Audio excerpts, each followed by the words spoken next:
तर आज आपण ओल्या तुरीच्या दाण्यांची मस्त अशी चटपटीत गरमागरम आणि पौष्टिक आमटी कशी बनवायची ते बघणार आहोत।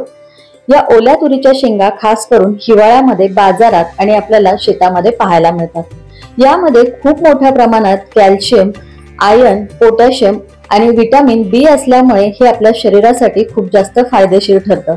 त्यामुळे ओल्या तुरीच्या शेंगा या ना त्या पद्धतीने खाणं आपल्या शरीरासाठी खूप जास्त गरजेचं आहे। म्हणून आज इथे आपण ही ओल्या तुरीच्या दाण्यांची मस्त अशी गरमागरम वाफळती चटपटीत आमटी बनवणार आहोत।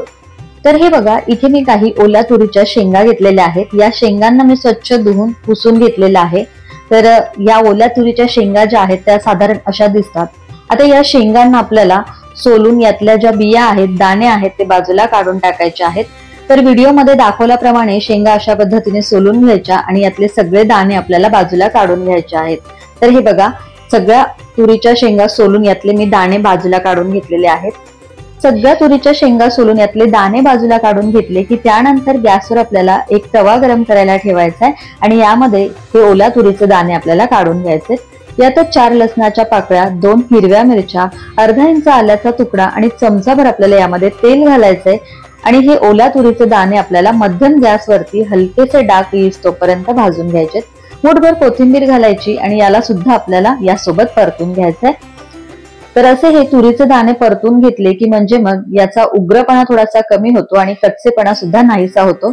त्यामुळे मध्यम गॅसवरती 1 मिनिट भरासाठी हलकेसे डाग येईस्तोपर्यंत या तुरीच्या दाण्यांना मी चांगलं भाजून घेतलंय। तुरीचे दाणे भाजून झाले की एका डिश मध्ये आपल्याला याला काढून घ्यायचंय। आता आपण भाजून घेतलेलं सगळं साहित्य पूर्णपणे थंड झालं की याला आपल्याला मिक्सरच्या भांड्यामध्ये काढून घ्यायचंय आणि पाणी न घालताच याला आपल्याला मिक्सरवर थोडंसं जाडसर वाटून घ्यायचंय। तर हे बघा, अशा पद्धतीने ओबडधोबड ही आपल्याला वाटून घ्यायचंय। खूप जास्त बारीक पेस्ट वगैरे करायची अजिबात गरज नाही। तर अशा पद्धतीने हे जाडसर असं मी वाटून घेतलं। यानंतर आमटी बनवण्यासाठी इथे मी गॅसवर कढई गरम करायला ठेवलेली आहे। त्यामध्ये 2 पळ्या इतकं तेल घालून तेल चांगलं कडकडीत गरम करून घेतलं। मग यामध्ये 1 चमचा जिरी, मोहरी घालून यामध्ये 4 ते 5 कढीपत्त्याची पानं घातली। आता यामध्ये एक मध्यम आकाराचा बारीक चिरलेला कांदा घालायचा आणि याला आपल्याला मध्यम गॅसवरती मऊसर होईस्तोपर्यंत थोडासा परतून घ्यायचा। कांदा आपल्याला खूप जास्त डार्क रंगावरती परतायचा नाहीये। कांदा मध्यम गॅसवरती परतून थोडासा मऊसर झाला की मग आपल्याला यामध्ये एक मध्यम आकाराचा बारीक चिरलेला टोमॅटो घालायचा आहे। टोमॅटो सुद्धा थोडासा मऊसर होईस्तोपर्यंत यामध्ये परतून घ्यायचा आहे। तर बघा, कांदा टोमॅटो मी इथे चांगले परतून घेतलेले आहेत।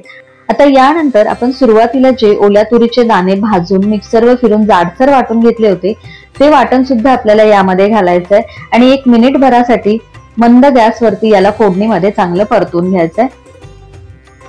आता यामध्ये घालूयात 1 छोटा पाव चमचा हळद, 2 चिमूटभर हिंग आणि 1 ते 1.5 चमचा इथे आपल्याला लाल तिखट घालायचंय। तर लक्षात ठेवा, सुरुवातीला आपण यामध्ये हिरव्या मिरच्या सुद्धा घातलेल्या होत्या, त्यामुळे लाल तिखट आपल्याला बेतानेच यामध्ये घालायचंय। 1 चमचाभर चिकन मसाला मी यामध्ये घातला आणि हे सगळे मसाले मंद गॅसवरती अर्ध्या मिनिटासाठी मी परतून घेतले। सगळे मसाले यामध्ये घालून व्यवस्थित मिक्स करून परतून घेतले की मग आपण यामध्ये पाणी घालणार आहोत। आमटी तुम्हाला किती घट्ट किंवा पातळसर हवी आहे त्यानुसार तुम्ही यामध्ये पाणी घालू शकता। ओल्या तुरीच्या बिया शिजायला पाणी थोडंसं जास्त लागतं, त्यामुळे मी थोडंसं जास्तीचं पाणी यामध्ये घातलेलं आहे। आता यामध्ये आपल्याला चवीपुरतं मीठ घालायचं। मीठ घालून पुन्हा एकदा याला तळापासून आपल्याला व्यवस्थित हलवून घ्यायचं आहे। गॅस मोठा करायचा आहे आणि मोठ्या गॅसवरती आमटीला चांगली खळखळून एक उकळी काढून घ्यायची। आमटीला चांगली उकळी फुटली की त्यानंतर आपल्याला गॅस मध्यम करायचा आहे आणि मध्यम गॅसवरती 5 ते 7 मिनिटांसाठी आमटीला आपल्याला चांगलं शिजू द्यायचं। ही आमटी शिजत असताना याला आपल्याला अधूनमधून तळापासून चमच्याने चांगलं हलवून घ्यायचंय। आता हे बघा, आमटीला थोडासा घट्टसरपणा आलेला आहे।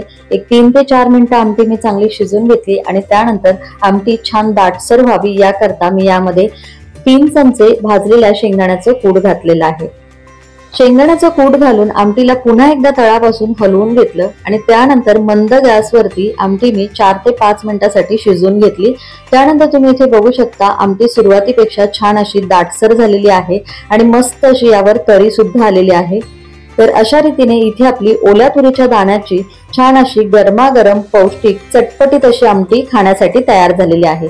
यानंतर आपल्याला गॅस बंद करायचा आहे आणि मग यावरती थोडीशी बारीक चिरलेली आपल्याला कोथिंबीर घालायची आहे। तर ही ओल्या तुरीच्या दाण्यांची मस्त अशी चमचमीत पौष्टिक गरमागरम आमटी तुम्ही भाकरीसोबत खाऊ शकता, भातासोबत खाऊ शकता. खायला अगदी भन्नाट लागते. नक्की करून बघा.